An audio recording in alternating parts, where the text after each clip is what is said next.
कहानी की शुरुआत साल 2020 से होती है, जब हारू ड्रैगन बैंक नाम के टेक कंपनी की बिल्डिंग के रूफ टॉप पर खड़ा था और अंदर कंपनी की सीईओ क्री का इंटरव्यू ले रही थी। 5000 लोगों में से अब सिर्फ 80 लोगों की इंटरव्यू लेनी बाकी रह गई थी। गाकू नाम का एक बंदा वॉशरूम में अपनी इंटरव्यू की अच्छे से प्रैक्टिस करने के बाद इंटरव्यू हॉल में जाता है। काफी नर्वस होने की वजह से जब वो चेयर पर बैठना चाहता है तो वो फिसलकर गिर जाता है। वो पूरे इंटरव्यू में काफी डर डर कर सवालों के जवाब देता है। उसके बाद हारू इंटरव्यू देने आता है। उसमें कॉन्फिडेंस कूट कूट कर भरा था।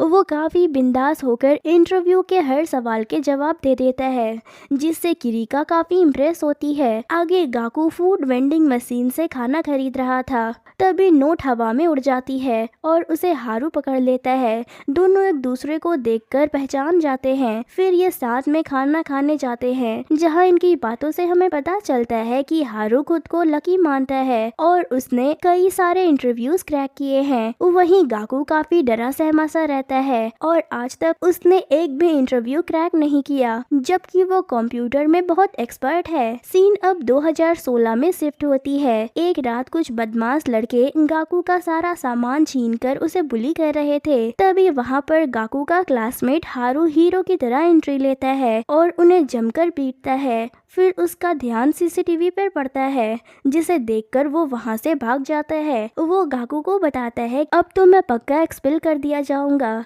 जिससे गाकू को बहुत गिल्ट फील होता है। वो हारू को बचाने के लिए अपने लैपटॉप से सीसीटीवी कैमरा को हैक करके उस वक्त की फुटेज डिलीट कर देता है, जिससे हारू काफी इम्प्रेस हो जाता है और उसे लगता है कि गाकू फ्यूचर में जरूर कुछ बड़ा काम करेगा। मगर प्रेजेंट में तो उसकी हालत खराब थी, उसके पास एक जॉब तक नहीं थी। इसीलिए अगले दिन गाकू ड्रैगन बैंक कंपनी की ग्लास साफ करने का काम करता है ताकि कुछ पैसे आ जाए। वहीं अंदर इंटरव्यू में सेलेक्ट हुए लोगों की ट्रेनिंग चल रही थी। तभी गाकू के पास हारू आता है और कहता है मुझे सेलेक्ट कर लिया गया था पर तुम्हें नहीं किया, इसीलिए मैंने खुद ही जॉब छोड़ दी। जो कंपनी तुम्हारे जैसे जीनियस को काम पे ना रख के मेरे जैसे झोल झाल करने वाले आदमी को काम दे रही है, वो ज्यादा दिन तक नहीं टिक पाएगी और इस कंपनी को तो हम ही खरीदेंगे। चलो हम दोनों मिलकर ट्रिलियन गेम नाम की एक कंपनी बनाते हैं, जिसमें हम ट्रिलियंस कमाकर इस कंपनी को ही खरीद लेंगे। इस वक्त हारू गाकू लग्जूरियस लाइफ के बड़े बड़े ख्वाब दिखाता है, जिसमें उसके पास शानदार घर होगा, नौकर चाकर होंगे और गाड़ियाँ होंगी। मगर गाकू के कुछ भी पल्ले नहीं पड़ता। वहीं फ्यूचर में ट्रिलियन गेम नाम की कंपनी काफी बड़ी हो गई होती है और वो जल्द ही अमेरिका और सऊदी अरब की एआई कंपनी से हाथ मिलाने वाली थी, जिससे सभी मीडिया वाले गाकू का इंटरव्यू लेने के लिए उसके पीछे पड़े थे। मगर इसमें वो लोग को फाउंडर हारू के बारे में भी सवाल कर रहे थे, जिसका जवाब गाकू नहीं देना चाहता था। यानी फ्यूचर में हारू ट्रिलियन गेम कंपनी का हिस्सा नहीं है, जबकि इसे शुरू करने का आइडिया उसी का था। तो आखिर इनके बीच क्या हुआ, ये हमें आगे पता चलेगा। खैर गाकू की असिस्टेंट उसे एक न्यू ऑफिस देती है, जो काफी बड़ा और खूबसूरत था। मगर गाकू को छोटे ऑफिस की ही आदत थी। आगे असिस्टेंट उसकी पुरानी चेयर को कबाड़ में फेंकने वाली थी, जिसे गाकू मना कर देता है, क्योंकि उसकी उस चेयर से कई सारी पुरानी यादें जुड़ी थी। सीन अब 2023 में शिफ्ट हो जाती है, जब हारू गाकू के लिए न्यू चेयर खरीद कर लाता है। उसने वो चेयर 2 लाख येन में खरीदा था, जबकि इन दोनों की सेविंग मिलाकर ही 2 लाख येन हो रहे थे, जिससे गाकू कंपनी शुरू करने वाला था। पर यहाँ तो हारू ने सारे पैसे की चेयर खरीद ली थी, तो बाकी की चीजें कैसे होंगी। हारू उसे फिक्र करने से मना करते हुए कहता है कि गूगल, अमेजॉन और माइक्रोसॉफ्ट सारी ही कंपनीज की नेटवर्क ट्रिलियन में है, इसीलिए हमें भी ट्रिलियन डॉलर्स कमाना होगा। दूसरे शब्दों में कहें तो ट्रिलियन डॉलर से हम इस दुनिया की कोई भी चीज खरीद सकते हैं। पर कंपनी शुरू करने के लिए हमें फंड्स अरेंज करने होंगे, जिसके लिए हारू गाकू को साथ लेकर एक इन्वेस्टर के पास जाता है। उसके पास इसका कोई एक्सपीरियंस नहीं था, पर वो इन्वेस्टर्स को डमी पोर्टफोलियो दिखाकर इम्प्रेस कर लेता है, जिससे इन्वेस्टर्स उसे 1 मिलियन की फंड देने को राजी हो जाते हैं। मगर हारू उनसे 50 मिलियन की मांग करता है, जिसके लिए वो राजी नहीं हो पाते हैं। पर हारू हार नहीं मानता। वो आगे भी कई सारे इन्वेस्टर बनाने की कोशिश जारी रखता है। इस प्रोसेस में वो धड़ाले से झूठ बोलता है। इतने सारे रिजेक्शंस मिलने से गाकू की हिल जाती है, पर हारू तो टेंशन फ्री था। उसे पता था वो किसी न किसी किसी तरह से अपने मंजिल तक पहुंच ही जाएगा। नेक्स्ट सीन में वो ड्रैगन बैंक की क्रिका से मिलकर फंड मांगता है। इस पर क्रिका पोल खोलते हुए कहती है कि वो कंपनी जैसे फ्रेंड्स मिलकर स्टार्ट करती है वो जल्द ही बंद हो जाती है। इस पर हारू कहता है ये नंबर 1 यारी है, ये कभी नहीं टूटने वाली। और रही बात ट्रस्ट की, तो मैं एक ही शॉट में सारे बॉल्स पॉकेट कर सकता हूँ, वो भी ब्लाइंड फोल्ड करके। पर इसके बाद तुम्हें हमें फंड करना होगा। क्रिका को ये इम्पॉसिबल लगता है, इसीलिए वो मान जाती है। मगर आंखों पे टाई बांधने के बाद भी हारू सारे बॉल्स एक ही शॉट में पॉकेट करने में कामयाब हो जाता है, जिससे सभी हैरान हो जाते हैं। क्रिका तुरंत ही पैसों से भरा बैग मंगवाती है, उसमें 100 मिलियंस थे, जिसे देखकर गाकू और हारू की खुशी का तो ठिकाना ही नहीं रहता। मगर इसके बदले क्रिका की एक शर्त थी, वो उनकी कंपनी का 51 शेयर्स अपने नाम करने को कहती है, जिसके लिए हारू राजी नहीं होता है, क्योंकि इससे कंपनी का सारा कंट्रोल क्रिका के पास चला जाएगा। इसीलिए वो मुंह पे मना करके वहाँ से चला जाता है। उसके जाने के बाद क्रिका का असिस्टेंट देखता है जिस टाई को बांधकर हारू ने पॉकेट किया था उसमें से तो आर पार दिखता है, यानी उसने चीटिंग किया था, जिसके बारे में क्रिका को पहले से ही पता था। इंटरव्यू वाले दिन ही वो समझ गई कि हारू क्या चीज है, इसीलिए वो हारू को किसी भी तरह से अपने कंट्रोल में लाना चाहती थी, ताकि वो उससे अपने काम करवा सके। दूसरी ओर हारू एक बार में जाकर हल्ला कर देता है कि ड्रैगन बैंक कंपनी हमें 100 मिलियन की फंड दे रही है, जिससे कि बाकी के इन्वेस्टर के कानों तक ये बात पहुंच जाए और वो इन्हें अच्छी डील दे सके। तभी इन्हें एक लेडी से पता चलता है कि ड्रैगन बैंक कंपनी हैकेटॉन नाम की एक इवेंट ऑर्गेनाइज कर रही है, जिसमें दुनिया भर बेहतरीन हैकर्स पार्टिसिपेट करके एक फेक सर्विस को हैक करेंगे और पॉइंट्स कलेक्ट करेंगे। जो भी इस गेम को जीतेगा उसे टेक इंडस्ट्री का अच्छा खासा अटेंशन मिलेगा। ये सुनते ही हारू फटाक से गाकू उस कंपटीशन के लिए रजिस्टर कर देता है, पर उसने रजिस्ट्रेशन नाम में अपने टीम का नाम लिखने के बजाय ये लिखा था कि क्रिका ने उन्हें 100 मिलियन का फंड ऑफर किया है, हम बाकी इन्वेस्टर्स की इन्वेस्टमेंट को भी एक्सेप्ट कर रहे हैं। ये चीज क्रिका का असिस्टेंट नोटिस करता है, वो समझ जाता है कि ये सब हारू की चाल है, पर वो ये भी जानता था कि इस इवेंट में हजारों हैकर्स पार्टिसिपेट करेंगे जो ऑनलाइन मुकाबला करेंगे, जिसके बाद सिर्फ 12 टीम को ही ऑफलाइन इवेंट में आने का मौका मिलेगा, जिसमें गाकू की टीम का तो कोई चांस ही नहीं है। क्वालिफाइंग राउंड वाले दिन गाकू अपने रूम में हारू का इंतजार कर रहा था, इसीलिए वो उसे कॉल करके कहता है कि भाई गेम स्टार्ट होने वाला है, तू कहाँ है? जिसमें हारू जवाब देता है कि मैं तो पार्टी कर रहा हूँ, तू अकेले ही पार्टिसिपेट कर। इससे गाकू नर्वस होकर लॉगिंग करता है। ये कंपटीशन 12 घंटे चलने वाली थी, जिसमें कई सारे अलग अलग तरह से टेस्ट थे। गाकू अपना सारा दिमाग लगाकर क्वेश्चन सॉल्व करता है और उसकी रैंक टॉप हाफ में आ जाती है, पर बाकी की टीम में 4 लोग थे और गाकू अकेला था, इसीलिए उसे टॉप 12 में आना इम्पॉसिबल लग रहा था। रात में हारू हाथ में एक लैपटॉप लेकर आता है, जिसमें लगभग 100 कंप्यूटर नर्ड्स वीडियो कॉल पर थे, जो अब गाकू की मदद करने वाले थे। दरअसल हारू ने अपनी एक्सपेंसिव वॉच बेचकर कंप्यूटर नर्ड्स की एक मीटअप अरेंज की थी। उनके साथ पार्टी वगैरह कर उसने उन्हें गाकू की मदद करने के लिए राजी कर लिया था। अगली सुबह तक वो लोग क्वेश्चन सॉल्व कर लेते हैं और टॉप 12 में अपनी जगह बना लेते हैं। इसके बाद सीन शिफ्ट होती है सिक्योरिटी चैंपियनशिप के फाइनल पे जाकर गाकू नोटिस करता है कि हारू अभी तक नहीं आया। वो गेम स्टार्ट होने से ठीक पहले एक अजीबोगरीब आउटफिट के साथ एंट्री लेता है। वो प्रेयर करने के लिए अजीब से स्टिक भी लेकर आया था। वो क्रिका से कहता है अगर आज हम हार गए तो हमेशा के लिए तुम्हारा गुलाम बन जाएंगे और अगर जीत गए तो तुम हमारी हो जाओगी। इस पे क्रिका कहती है हमेशा के लिए तो पता नहीं, पर तुम्हारे साथ 1 नाइट स्टैंड जरूर करूंगी, जिससे क्रिका का असिस्टेंट भी हैरान हो जाता है। इसके बाद हारू अपनी स्टिक हिला हिलाकर प्रेयर करने लगता है, जिससे कि बाकी के पार्टिसिपेंट्स वाईफाई कनेक्ट नहीं कर पाते हैं, क्योंकि हारू के स्टिक में एल्युमिनियम फॉइल लगी हुई थी।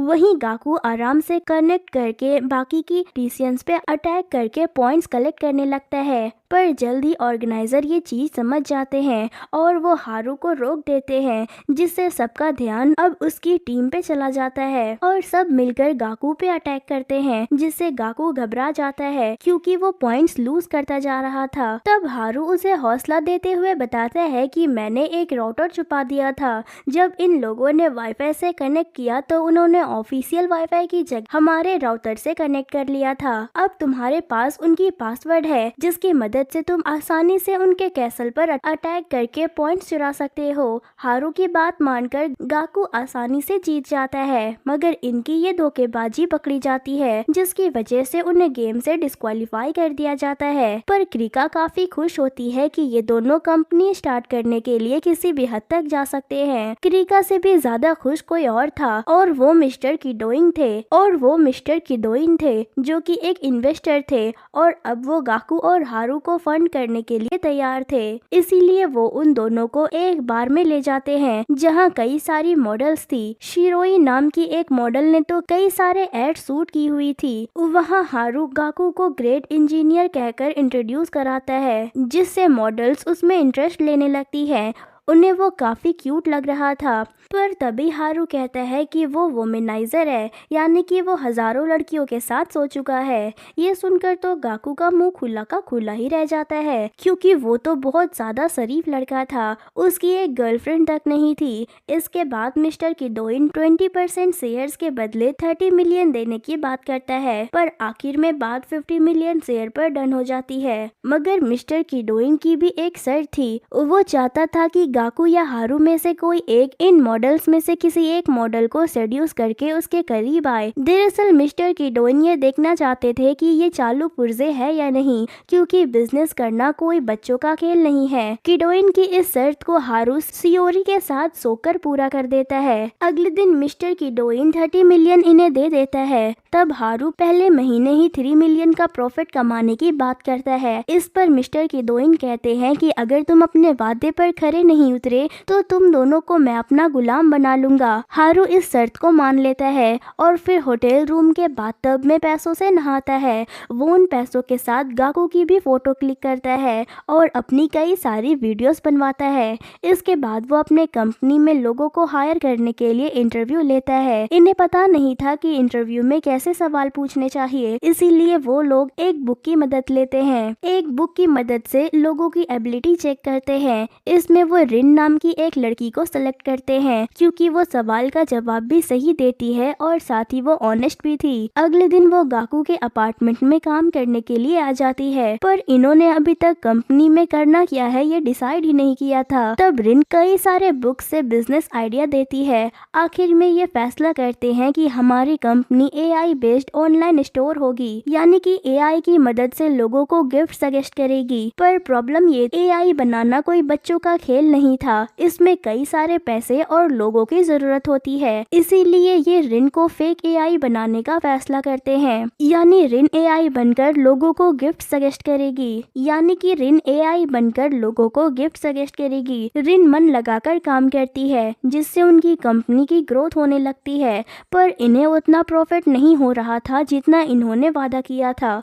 इसीलिए ये तीनों मिलकर इस बारे में डिस्कस करते हैं, जिससे इन्हें पता चलता है कि लोग ज्यादातर गिफ्ट में फ्लावर देना ही पसंद करते हैं। इसी पे फोकस करने का फैसला करते हैं। वैसे भी रिन पहले फ्लावर शॉप पे काम करती थी, इसीलिए उसे इस फील्ड की काफी जानकारी थी। वो सही ओकेजन के लिए बिल्कुल सही फ्लावर सजेस्ट करती है। आगे मिस्टर किडोइन इन्हें मिस्टर सिजुकी से मिलवाते हैं। सिजुकी एक फ्लावरिंग कंपनी की मालकिन थी। वो भी ट्रिलियन गेम कंपनी में इन्वेस्ट करती है, पर इसके बदले वो अगले महीने तक 20 मिलियन की रेवेन्यू करने को कहती है। इसीलिए नाइट क्लब में अपना पैर जमाने की कोशिश करती है, क्योंकि नाइट क्लब में रिच लेडीज रेंटेड बॉयफ्रेंड बनाती थी, जिसे होस्ट कहा जाता था, और एक होस्ट के कई सारे क्लाइंट्स हो सकते थे। लेडीज अपने होस्ट को महंगे फ्लावर्स देना पसंद करती थी, पर प्रॉब्लम ये थी कि यहाँ हिरोटो नाम का एक बंदा नंबर 1 होस्ट, और अगर इन्होंने उसके कस्टमर चुराने की कोशिश की तो उन्हें काम से निकाल दिया जाएगा। फिर भी हारू हार नहीं मानता है। वो अपनी चिकनी चुपड़ी बातों से और मैजिक की मदद से दो फीमेल से बातचीत करके उन्हें उस क्लब में ले आता है। बातों की जाल से वो वहाँ की लेडीज को अपने ऐप से फ्लावर मंगाने के लिए राजी कर लेता है, पर एक लेडी गाकू से काफी बदतमीजी से पेश आती है क्योंकि वो हिरोटो की कस्टमर थी। इसीलिए हिरोटो के बंदे गाकू को गली में ले जाकर पीटने लगते हैं। तभी वहाँ पर हारू गाकू को बचाने के लिए आ जाता है। वो हिरोटो के बंदे की पिटाई करने के बाद हिरोटो को कहता है कि तुम्हें अपने नंबर 1 होस्ट होने का बहुत घमंड है ना, जल्द ही मैं नंबर 1 होस्ट बनकर तुम्हारा ये पोजीशन छीन लूंगा। ये बात हिरोटो के ईगो को हर्ट कर जाती है। वो कहता है कि अगर तुम नंबर 1 होस्ट बन गए तो मैं ये काम छोड़ दूंगा, और अगर नहीं बन पाए तो तुम दोनों को बाहर का रास्ता दिखा दूंगा।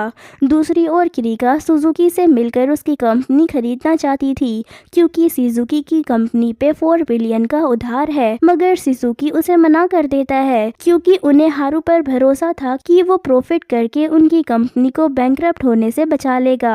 इधर हारू अपने क्लाइंट से फीडबैक लेकर अपने ऐप को और अपग्रेड कर लेता है। पहले उस ऐप में सिर्फ बर्थडे के लिए ही फ्लावर बुकिंग की फैसिलिटी थी, पर अब लोग मल्टीपल बुकिंग कर सकते थे और हर डेट के लिए उनकी एआई डिफरेंट टाइप की फ्लावर्स रिकमेंड करने वाली थी। साथ ही उन्हें 20% ऑफ भी था, जिससे इनके क्लाइंट्स खुशी खुशी कई सारे ऑर्डर प्लेस कर देती है, मगर वो एक ही बार ऑर्डर कर रहे थे। इन्हें रिपीट कस्टमर नहीं मिल रहे थे क्योंकि ज्यादातर लोग ऑफलाइन शॉप से ही अच्छे से फ्लावर्स को देखकर खरीदना पसंद कर रहे थे। इसीलिए गाकू अपने ऐप में 360 डिग्री फ्लावर दिखाने की फैसिलिटी ऐड करता है ताकि कस्टमर अच्छे से फ्लावर को देखकर खरीद सके।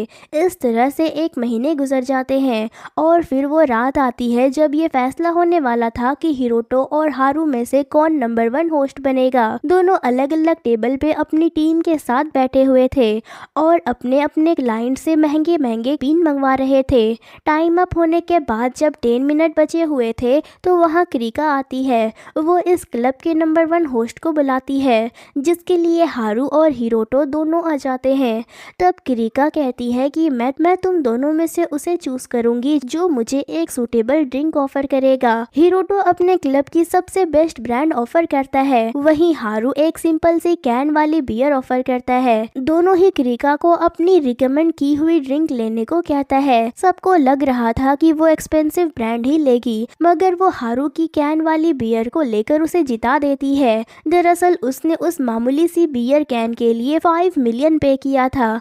इससे अब हारू न्यू नंबर 1 होस्ट बन जाता है, जिससे हिरोटो के सारे कस्टमर हारू के हो जाते हैं और अगले ही दिन हिरोटो क्लब छोड़कर जाने लगता है, मगर हारू उसे साथ मिलकर काम करने के लिए राजी कर लेता है। 1 वीक के बाद इनकी सेल 20 मिलियन की हो जाती है, जिससे हारू और रिन काफी खुश होते हैं। वहीं गाकू इमोशनल होकर रोने लगता है। आगे की डोइन क्रिका से कहता है कि तुम तो सुजुकी के बिजनेस को खरीदना चाहती थी ना, अगर तुम हारू को नंबर 1 होस्ट बनाने में मदद नहीं करती तो सुजुकी अपनी कंपनी मजबूरी में तुम्हें बेच देती, पर तुमने तो उसका काम आसान कर दिया।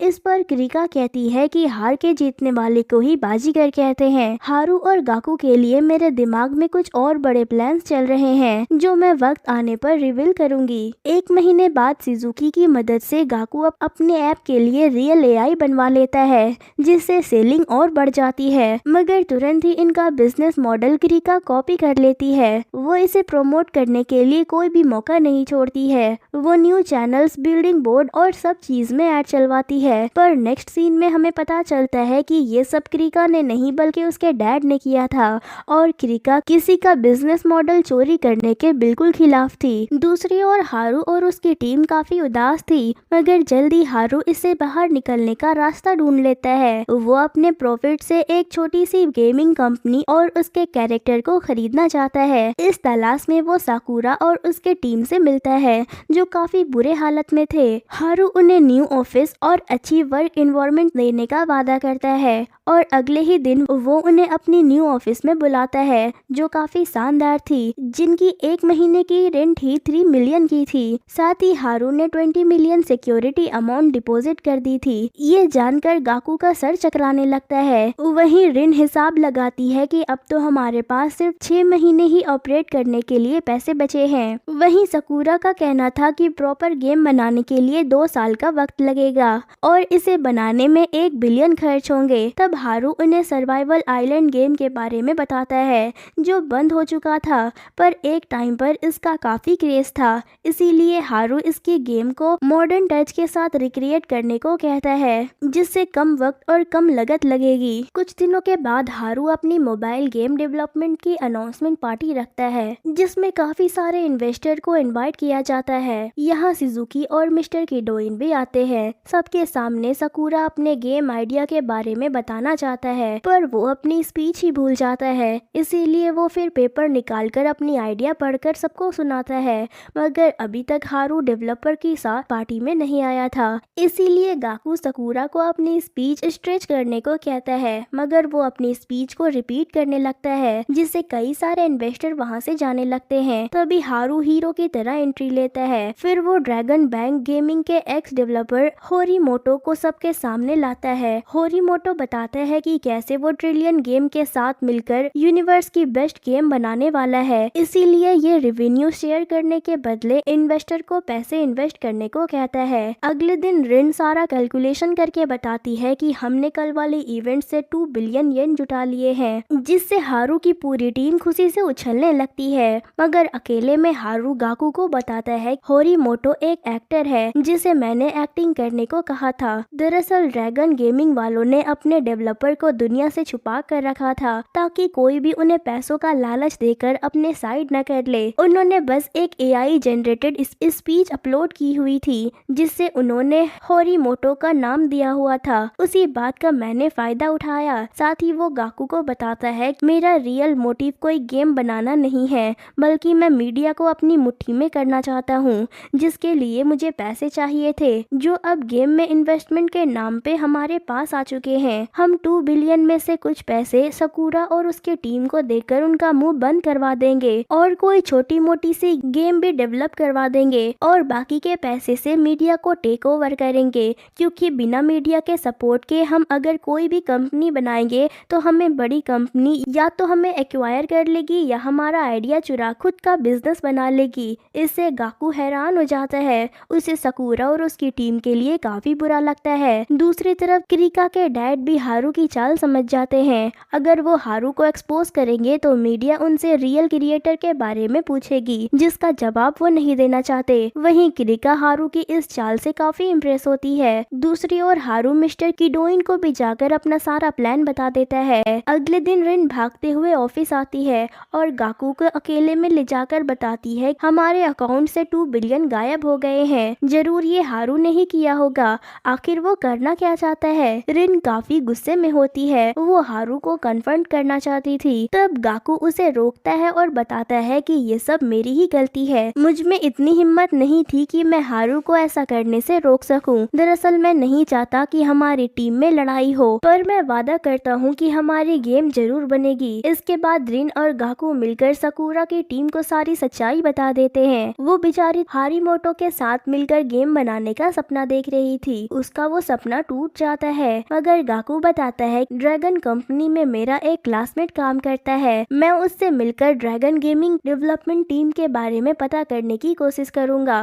पर गाकू भी झूठ बोल रहा था। दरअसल सच्चाई तो ये थी कि वो ड्रैगन बैंक सर्वर को हैक करके उनके डेवलपमेंट टीम के बारे में पता लगाना चाहता था। रात में सबके जाने के बाद राकू अपना हैकिंग करना शुरू करता है, जिससे उसके हाथ न सिर्फ डेवलपमेंट टीम की फाइल लगती है, बल्कि उसे उनके फ्यूचर प्लान्स का भी पता चल जाता है। इसीलिए एक पल के लिए तो गाकू का ईमान डोल जाता है। वो सारे रॉ फाइल्स डाउनलोड कर बाद में उसे अपने गेम के नाम से लॉन्च करने की सोचता है, पर फिर उसे रियलाइज होता है कि इसे बनाने में डेवलपमेंट टीम ने न जाने कितने साल मेहनत किए होंगे। इसीलिए किसी का काम चोरी करना सही नहीं होगा। वहीं अगले दिन क्रिका को उसकी टीम बताती है कि हमारे सर्वर को किसी ने हैक कर लिया था। वो चाहता तो डाटा चोरी करके हमारा बिलियन का नुकसान कर सकता था, मगर उसने हमारे लिए नोट छोड़ा है कि कहां कहां हमारे सर्वर में प्रॉब्लम है, जिससे सर्वर हैक हुई थी, और उसने हमें जल्द से जल्द उसे ठीक करने को कहा है। क्रिका को ये गाकू का ही काम लगता है, क्योंकि जब वो इंटरव्यू के लिए आया था तब वो हैकिंग के बारे में काफी कुछ बता रहा था। वो तुरंत गाकू को कॉल करके अगले दिन डेट पे बुलाती है, जिससे गाकू हैरान हो जाता है। पर पहली बार किसी ने उसे सामने से डेट के लिए पूछा था, तो वो मना नहीं कर पाता है। अगले दिन क्रिका उसे एडवेंचर पार्क लेकर जाती है, जहाँ वो खुलकर गाकू के साथ एंजॉय करती है। फिर रात में वो गाकू के साथ जायंट व्हील पर भी बैठती है और तब वो उसे पूछती है कि हमारे सर्वर को किसी ने हैक किया था, पर कोई डाटा चोरी नहीं किया। लगता है ये तुम ही थे, तुमने सर्वर हैक क्यों किया? इसे गाकू घबरा जाता है और सोचता है कि अगर मेरी जगह हारू होता तो वो जवाब दे देता। फिर वो उसे कहता है कि मुझे नहीं पता तुम किस बारे में बात कर रही हो, पर क्रिका के जोर देने पर वो कह देता है कि हो सकता है कि हैकिंग तुम्हारे गेमिंग डेवलपमेंट टीम की इंफॉर्मेशन निकालना चाहता हो या फिर कोई और ऐसी चीज जो पब्लिक नहीं है। डेट खत्म होते टाइम क्रिका अब डेवलपमेंट टीम के हेड हेबीजिमा के बारे में गाकू को बता देती है, जिससे गाकू के खुशी का ठिकाना नहीं रहता। नेक्स्ट सीन में गाकू रिन और हारू के साथ हेबीजिमा से मिलने जाता है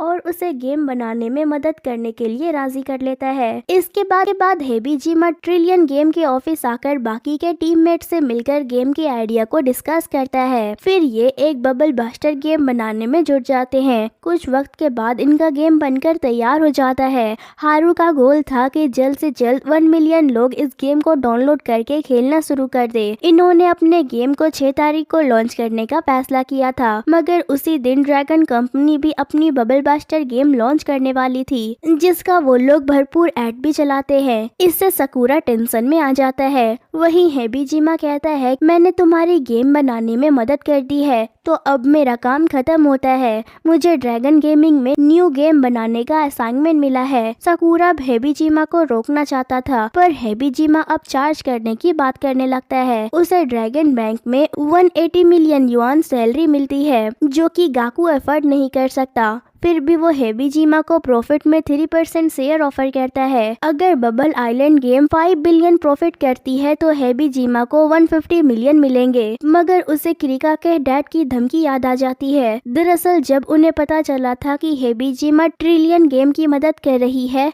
तो उन्होंने उसे जल्द से जल्द वहां से निकलने को कहा था, वरना वो उसके साथ ट्रिलियन गेम को भी बर्बाद कर देंगे। इसीलिए वो हारू के इस ऑफर को रिजेक्ट कर देता है। आगे वो ड्रैगन गेमिंग के लॉन्च इवेंट में पहुंचता है, जहां पहली बार ड्रैगन गेमिंग हेबीजिमा को डेवलपर होने का क्रेडिट देती है, मगर हेबीजिमा को ट्रिलियन गेम में बिताए हुए पल याद आने लगते हैं और वो सबके सामने जाकर अनाउंस कर देता है कि मैं आज ही ड्रैगन गेम छोड़ रहा हूं और ट्रिलियन गेम को ज्वाइन कर रहा हूं। इससे ट्रिलियन गेम की काफी ज्यादा पब्लिसिटी हो जाती है। दूसरी ओर हारू एक टैलेंट मीडिया एजेंसी खरीद लेता है, जिससे वो अपने पॉपुलर मॉडल से बबल गेम की पब्लिसिटी करवाते हैं, जिससे गेम रिलीज होने के 10 दिन के अंदर ही 1 मिलियन डाउनलोड कंप्लीट हो जाते हैं और ये प्ले स्टोर पे टॉप 3 गेम के अंदर भी आ जाती है और कुछ ही दिनों में इनकी गेम नंबर 1 गेम बन जाती है, जिससे गाकू और उसकी टीम बेहद खुश हो जाते हैं और ये जमकर पार्टी करते हैं।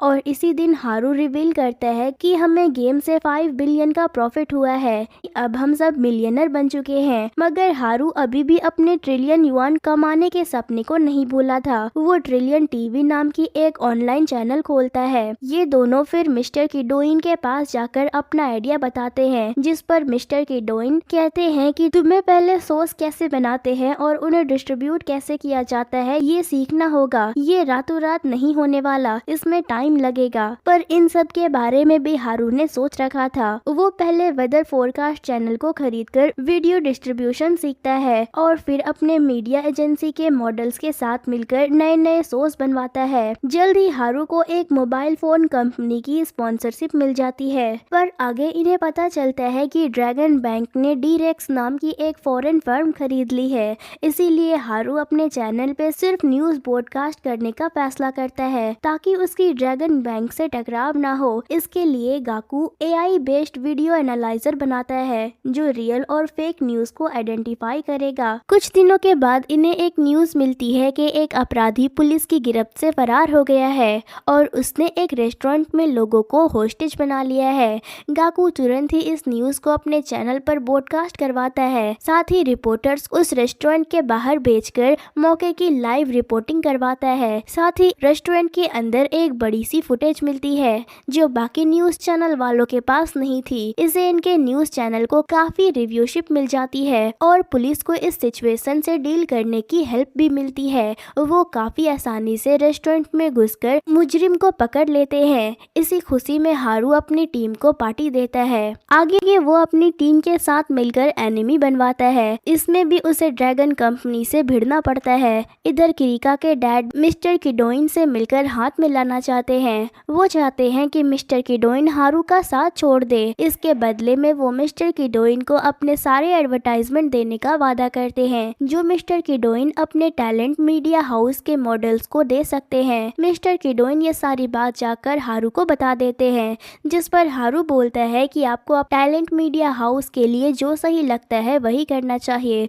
और अच्छे ऑफर्स को कभी हाथ से नहीं जाने देना चाहिए। मगर फिर भी मिस्टर किडोइन क्रिका के डैड के ऑफर को ठुकरा देते हैं। तब ड्रैगन बैंक वाले गाकू, हारू और मिस्टर किडोइन को अपने ऑफिस बुलाकर उनसे दोस्ती करना चाहते हैं। वो अब ट्रिलियन गेम के सारे स्टॉक्स खरीदना चाहते हैं। इसके लिए वो उस 70 बिलियन युआन देने को तैयार थे। साथ ही वो अपनी बेटी देने को भी तैयार थे। मतलब वो क्रिका की शादी हारू से करवाने को कहते हैं और उसे अपना दामाद बनाना चाहते थे, क्योंकि उन्हें हारू में वो जज्बा दिखता है जो एक वक्त में उसमें था। इससे गाकू हैरान हो जाता है, पर इससे भी ज्यादा वो हैरान तब होता है जब हारू बताता है कि मैं पहले से ही शादीशुदा हूँ, इसीलिए मैं इस ऑफर को नहीं एक्सेप्ट कर सकता। इस पे क्रिका चिढ़ जाती है, मगर बाद में गाकू को पता चलता है कि शादीशुदा होने वाली बात हारू ने झूठ बोली थी, ताकि अगर वो शादी के लिए मना करता तो इससे क्रिका को शर्मिंदा होना पड़ता। आगे हारू, गाकू और मिस्टर किडोइन से अच्छे से बातचीत करने के बाद अगले दिन क्रिका के डैड से मिलकर उनके ऑफर को रिजेक्ट कर देता है। साथ ही वो कहता है कि आप हमारी कंपनी खरीदना चाहते हो और हम आपकी क्रिका को।